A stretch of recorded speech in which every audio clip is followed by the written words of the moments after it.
Number पर call कर रहे हैं वो अस्थायी रूप से सेवा में नहीं है। कृपया कुछ समय पश्चात प्रयास करें। आप सभी लोगों ने ये कॉलर ट्यून कभी ना कभी तो जरूर सुनी होगी। आजकल ये काफी कॉमन फिनोमिना बन चुका है। लेकिन ध्यान देने वाली बात यह है कि पहले ऐसा नहीं होता था। पहले अगर आप रिचार्ज ना भी कराएं तो आपके फोन में इनकमिंग फ्री रहती थी, क्योंकि आपकी सिम की वैलिडिटी लाइफ टाइम की थी। लेकिन देखते ही देखते ये लाइफ टाइम की वैलिडिटी कैसे शॉर्ट टाइम में, एक्चुअली वेरी शॉर्ट टाइम में बदल गई, पता भी नहीं चला।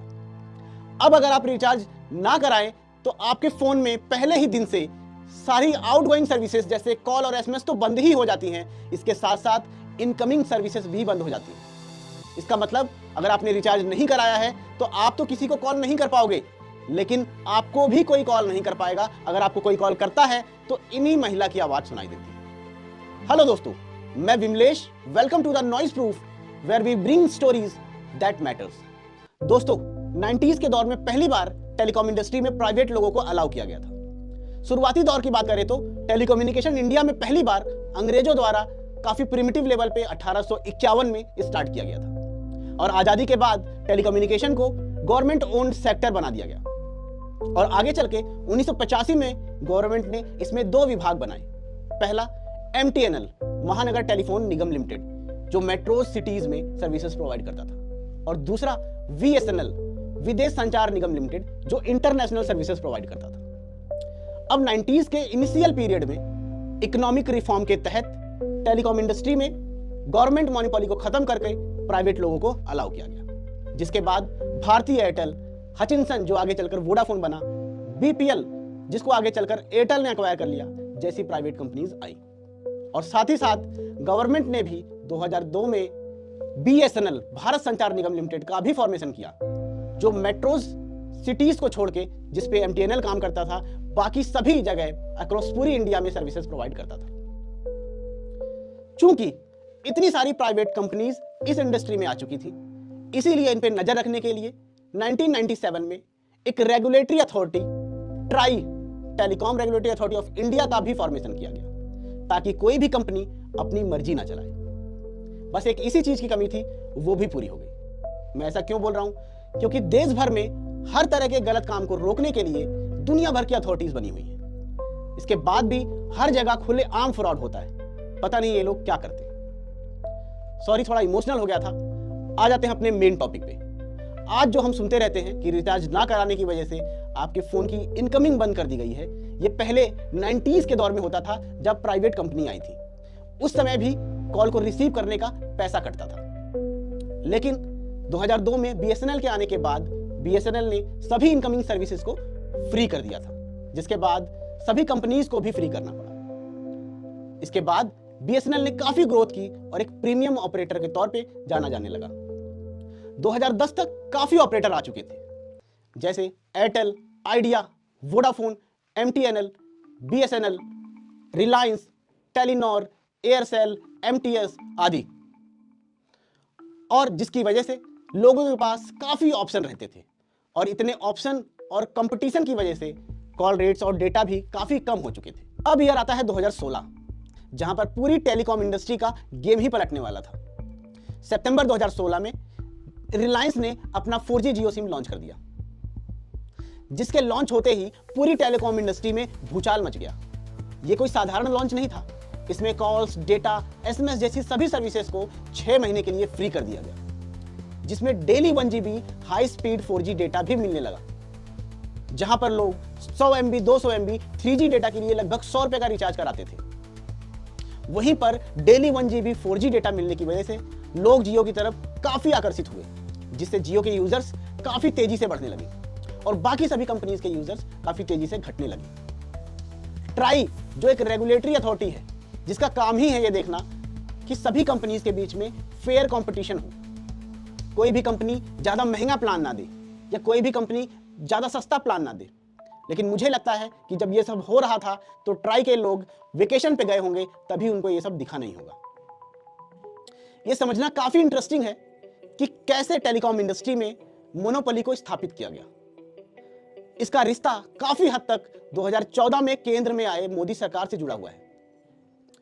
जुलाई 2015 में डिजिटल इंडिया कार्यक्रम की शुरुआत की गई, जिसमें देश के डिजिटल डिवाइड को खत्म करने की बात की गई, जनता के डिजिटल एम्पावरमेंट की बात की गई।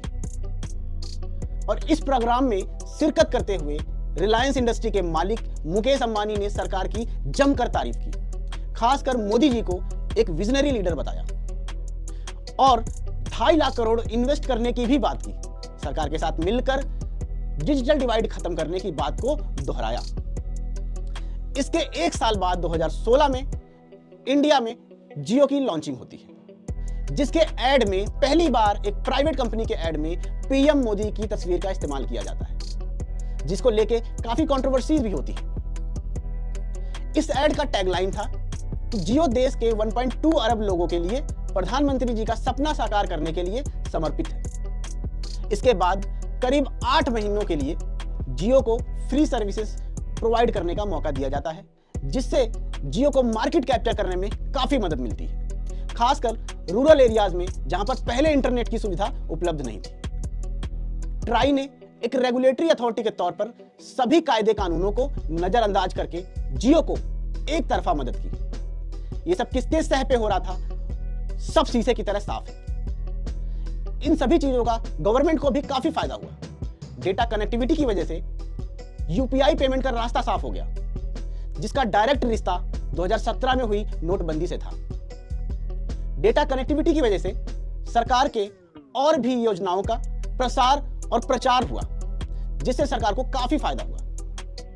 जियो की एंट्री के बाद हालात ये हो गए कि सभी स्मॉल और मिडिल कंपनीज के यूजर्स काफी तेजी से डिक्लाइन होने लगे, जिसकी वजह से उनको काफी लॉस हुआ और आगे चलकर ये कंपनियां या तो बंद हो गई या किसी बड़ी कंपनी में मर्ज हो गई। और इन सभी सीरीज ऑफ इवेंट का परिणाम ये निकला कि आज देश में सिर्फ 3 ही टेलीकॉम कंपनीज बची, जियो, एयरटेल और वोडाफोन। अब आप सोचेंगे कि बीएसएनएल भी तो है, लेकिन मेरे दोस्त बीएसएनएल तो सिर्फ अब पेपर पे ही बचा है, ग्राउंड पे तो मुझे कहीं नहीं दिखता। बीएसएनएल के लिए तो मेरे दिल से सिर्फ एक ही बात निकलती है कि हमें तो अपनों ने लूटा, गैरों में कहां दम था। इसके आगे का तो आप लोगों को पता ही है। बीएसएनएल की भी कहानी पे आएंगे। अब जियो, वोडाफोन और एयरटेल में भी वोडाफोन सबसे वीक कड़ी है। 2 ही मेन कॉम्पिटिटर बचे हुए, जियो और एयरटेल। वोडाफोन का तो कंपैरेटिवली ना डेटा सही से चलता है और ना ही कॉल्स होती है। इन सभी चीजों का डायरेक्टली इनडायरेक्टली असर आम जनता पर पड़ता है। जैसे जियो ने फ्री सर्विसेज से स्टार्ट किया था और आज जियो के प्लान आसमान छू रहे हैं और आज इनकमिंग के लिए भी रिचार्ज कराना पड़ता है। अगर आपने रिचार्ज नहीं कराया तो आउटगोइंग तो छोड़ दो, इनकमिंग भी आपकी बंद हो जाती है और आपका पूरा मोबाइल डेड हो जाता है। लोगों को रिचार्ज कराने के लिए फोर्स किया जा रहा है। और जियो के प्लान्स की बात करें तो सबसे सस्ता प्लान 1 GB डेली का है, जो लगभग 300 रुपए में आता है 28 दिन की वैलिडिटी के साथ। अब आपके पास स्मार्टफोन हो या ना हो, डेटा की जरूरत हो या ना हो, ये रिचार्ज तो आपको कराना ही पड़ता है। हालांकि एयरटेल और वोडाफोन में विदाउट डेटा प्लान्स हैं जो लगभग 200 रुपए में 28 दिन के लिए आते हैं। ऐसा नहीं है कि जियो में सस्ते प्लान नहीं है, जियो में भी सस्ते प्लान है, लेकिन उनको रिचार्ज कराने के लिए आपको जियो का फोन भी लेना पड़ेगा। आप समझ पा रहे हैं कैसे मार्केट को कैप्चर करने के लिए फ्री सर्विसेज दी गई और अब सस्ते प्लान के लिए जियो के फोन बेचे जा रहे हैं। 2016 में जब फ्री सर्विसेज दी गई थी तो वो सिर्फ कस्टमर को फंसाने के लिए चारा डाला गया था, जैसा कि मछलियों को फंसाने के लिए चारा डाला जाता है। और आज सभी फ्री सर्विसेज का पैसा सूद समेत वापस लिया जा रहा है। ये फ्री सर्विसेज का ही नतीजा है कि अगर आप अपने नंबर पे 3 महीने तक रिचार्ज नहीं कराते हैं तो आपका नंबर परमानेंट बंद करके दूसरों को बेच दिया जाएगा। और आज कंडीशन ये है कि इतना महंगा प्लान होने के बाद भी कॉल में नेटवर्क इशू रहता है। एक बार में कभी भी कॉल कनेक्ट ही नहीं होती, कम से कम 2 से 3 बार डायल करना पड़ता है। और डेटा तो चलता है, लेकिन अगर आपको कोई ऑफिशियल काम करना है तो आपको वाईफाई ही लगवाना पड़ता है। इसके साथ इतनी स्पैम कॉल्स आती हैं कि पूछिए मत। Loan, credit card, medical services, groceries, इन जैसी उन सभी चीजों की एडवर्टीजमेंट कॉल आती हैं जिनकी सर्विसेज हमारे आसपास अवेलेबल है। और हमारा पर्सनल डेटा इन टेलीकॉम कंपनीज के थ्रू खुलेआम बेचा जा रहा है। कोई भी ब्रांड इन डेटा को खरीदता है और हमें कॉल्स, एसएमएस करना स्टार्ट कर देता है। और प्रिवेसी का तो इससे भी बुरा हाल है। आज जो हम लोग बोलते भी हैं वो भी हमारा मोबाइल सुनता है और उसको पब्लिक करता है। आप कभी भी इसको आजमा सकते हैं। अगर आप ज्वेलरी लेने की बात करेंगे तो अगले 1 घंटे के अंदर किसी ना किसी ज्वेलरी वाले का फोन आपके पास आ जाएगा। या ऐसे ही किसी भी चीज के बारे में बात करेंगे या उसको गूगल पे सर्च करेंगे तो आपका डेटा उससे रिलेटेड पर्सन के पास ट्रांसफर हो जाता है और कॉल्स और एसएमएस आना स्टार्ट हो जाती है। क्या कर सकते हैं? ना जनता को कुछ फर्क पड़ रहा है और ना ही गवर्नमेंट को कुछ फर्क पड़ रहा है। और मुझे तो लगता है कि टेलीकॉम सेक्टर अब एक मोनोपोली की तरफ बढ़ रहा है। हाँ, ऐसा देखने से नहीं लगेगा क्योंकि 1-2 कंपनीज होंगी, लेकिन उनकी सर्विसेज इतनी खराब होंगी कि उनको कोई यूज ही नहीं करेगा, जैसा कि बीएसएनएल के साथ हुआ। यह कहना गलत नहीं होगा कि गवर्नमेंट ने ही जियो को उठाने के लिए बीएसएनएल को नीचे गिरा दिया। 2016 से पहले बीएसएनएल काफी प्रीमियम सर्विसेज प्रोवाइड करता था।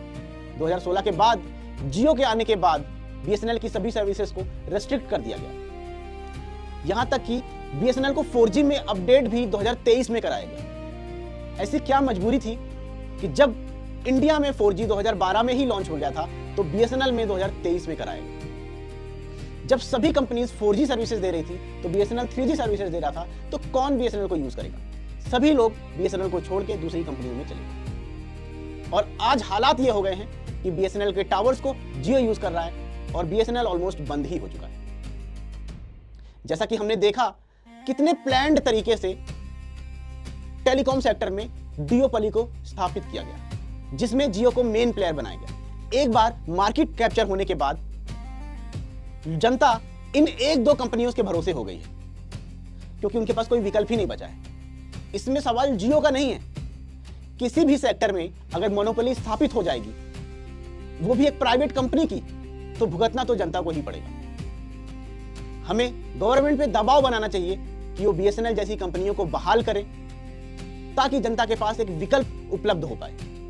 और 2002 की तरह बीएसएनएल कॉल रेट सस्ते करे, प्लान सस्ते करे और सबसे बड़ी चीज इनकमिंग को भी फ्री करे ताकि सभी कंपनियां भी इनकमिंग फ्री कर दें। क्योंकि आज भी देश में ऐसे बहुत लोग हैं जो हर महीने रिचार्ज नहीं करा सकते। कम से कम उनके मोबाइल में इनकमिंग तो फ्री रहेगी। आप सभी लोग इस पूरे मामले में क्या सोचते हैं? कमेंट में जरूर बताइएगा।